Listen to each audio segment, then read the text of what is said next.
जहां भगवान परशुराम ने अपनी मां की हत्या करने के बाद अपने हाथ से चिपकी हुई कुल्हाड़ी से मुक्ति पाई थी।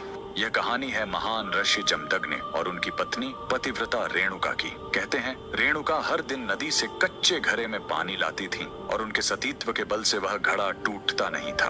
उनके 5 पुत्र थे, जिनमें सबसे छोटे थे विष्णु अवतार परशुराम। एक दिन रेणुका ने नदी में कुछ गंधर्वों, स्वर्ग के संगीतकार को जल क्रीड़ा करते देखा। उन्हें देखकर एक पल के लिए उनका मन मोह में पड़ गया और उसी क्षण उनके सतीत्व का बल टूटा और कच्चा घड़ा टूट गया। जब वो आश्रम लौटी तो ऋषि जमदग्नि ने अपने योग बल से जान लिया कि उनका मन भटक गया था। वो इतने क्रोधित हुए कि उन्होंने अपने पुत्रों को आज्ञा दी, अपनी मां का वध कर दो। जब चारों बड़े भाइयों ने मना कर दिया तो क्रोधित पिता ने उन्हें तुरंत पत्थर बन जाने का श्राप दे दिया। इसके बाद परशुराम ने पिता की आज्ञा को अपना धर्म समझा।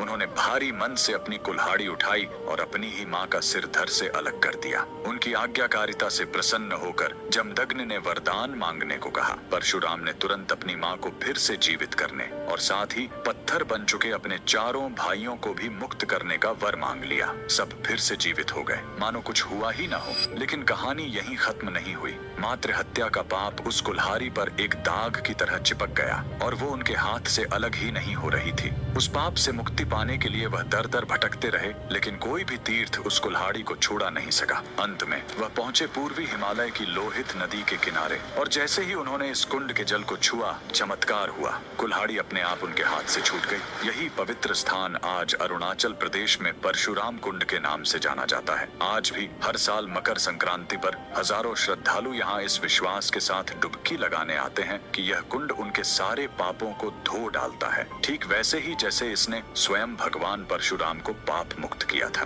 भगवान परशुराम को दिल से मान